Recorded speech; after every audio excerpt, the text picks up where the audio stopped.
Building nice looking biceps does not have to be complicated. You don't need complex workout routines, and you definitely don't need 99% of the machines and equipment that you see at your gym. In fact, you can just do the 2 exercises that I'm about to go over with you in this video and build bigger defined biceps very quickly so your arms can fill up your t-shirts in no time. In fact, these exercises are responsible for almost all of my bicep growth, and if it wasn't for me doing these 2 exercises, it would take a lot longer, or maybe I would never even achieve the kind of gains that I did for my arms.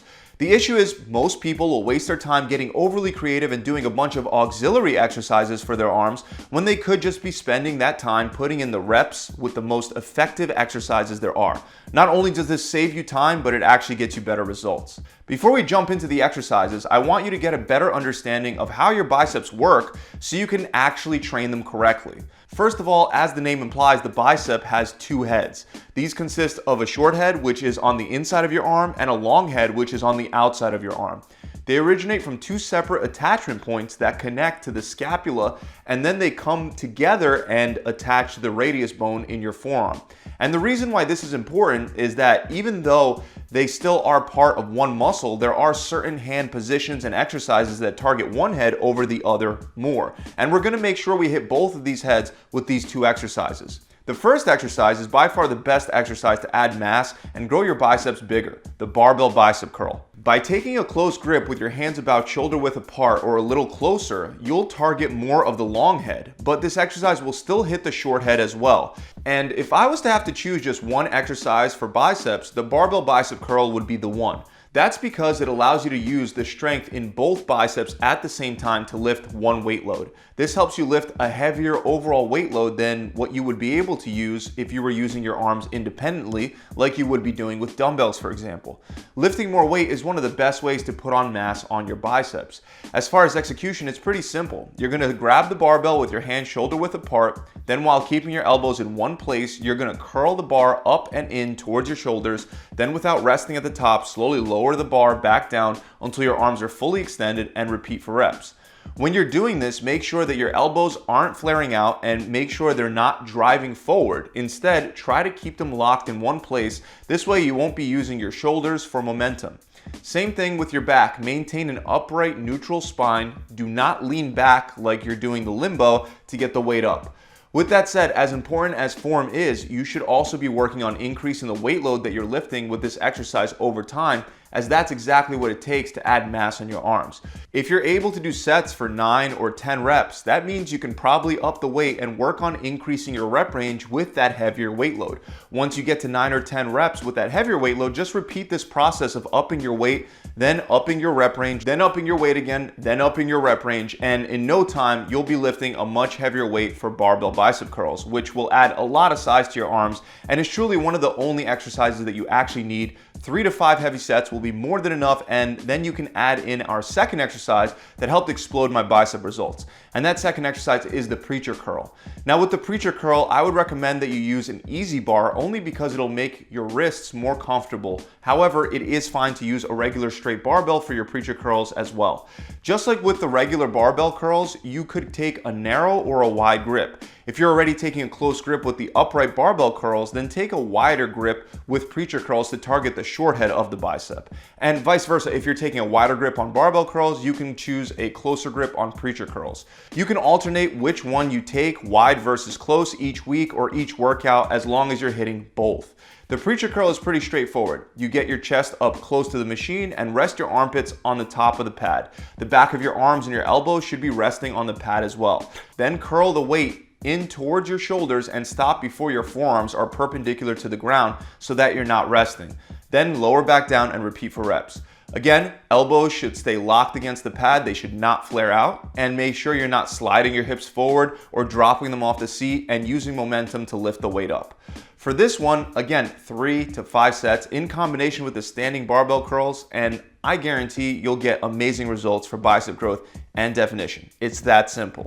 You can also incorporate further strategy with these exercises, combining them together into a superset. So you can do a heavy set of close grip barbell bicep curls aiming for 6 to 10 reps, and then immediately go to a light set of wide grip preacher curls for a higher rep range like 20 reps. This superset combo is what I credit the majority of my bicep growth to. This will help you improve your strength with the heavy barbell curls, and it'll improve your resistance to fatigue when you incorporate the higher rep range. You may fail before hitting 20 reps, and that's fine. Just try to keep your reps above about 15, and if you can't, then lower the weight. If you're hitting 20 reps on each set without failure, then that means you should up your weight. Again, you don't have to do these exercises back to back, but supersetting helps save even more time and will give you an incredible pump in the process. Whether you superset or do one at a time is up to you. You can also superset your bicep exercises with tricep exercises instead if you don't want to start each superset of preacher curls with your biceps fatigued. A total of 8 to 9 heavy sets for biceps is more than enough. So you can do 4 of each exercise, or 5 of one and 3 or 4 of the other. Although there are many other exercises to choose from, these 2 exercises alone should be sufficient to see some serious bicep growth. The key is to make sure you're upping your weight over time. If you're curling the weight for 9 or 10 reps each set without failure, it's definitely time to up the weight. Then work on increasing those reps again. That simple strategy will help you get much stronger and build bigger biceps over time. Now, even though these are the only exercises you need to add size to your biceps, exercises aren't the only thing you need to grow. The other half of the equation is that you need to make sure you're getting the right macronutrients to help fuel growth. I experienced the most bicep growth and overall muscle growth when I perfected my diet in combination with a consistent bicep training routine. So you want to take your diet very seriously. For example, if you're not eating enough protein, your body won't have enough amino acids to properly recover and build more muscle tissue. So you still need to make sure you're getting at least 3/4 of a gram of protein for every pound you weigh. Ideally, you would want to be in a slight calorie surplus as well, where you increase your overall calories by 5 to 10%. This number can be toward the lower side of this range if you add weight on easily, and it may need to be higher than 10% if you struggle putting weight on. But either way, at bare minimum, you should try to eat more calories than you burn on a daily basis. When I was experiencing my best results with adding size, I was eating 9 big meals every single day. If you undereat, your body won't have the raw fuel it needs to grow. So after you figure out your protein requirements, the rest of your calories can come from carbs and fats. I would always skew my distribution of these 2 energy-producing macros towards carbs. That's because your body prefers to use glycogen for your heavy lifts. Carbs are broken down and are stored in your muscles and liver as glycogen, and that glycogen is used to fuel your workouts. By having more carbs in your diet, you can always keep your glycogen stores full to lift the heaviest weight loads you can, and those heavy weight loads are the thing that helps you grow. So you can use a calorie calculator and distribute something like 25 to 30% of your daily calories to fat, and then the rest to carbs after factoring in your protein requirements. So that about wraps it up. I really hope this video has taught you a new minimalist approach to training your biceps and that it helps you grow bigger and stronger arms fast. If you've enjoyed this video, make sure you subscribe to the channel.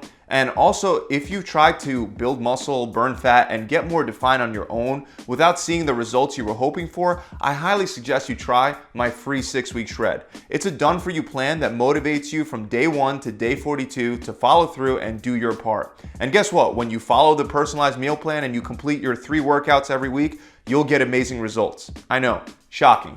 You'll also get a recipe book so you can always have a large variety of foods to choose from, and you'll have a coach there to answer any questions and help you every step of the way. To find out more, you can click the link below in the description, or you can head straight on over to my website at gravitytransformation.com. I'll see you guys soon.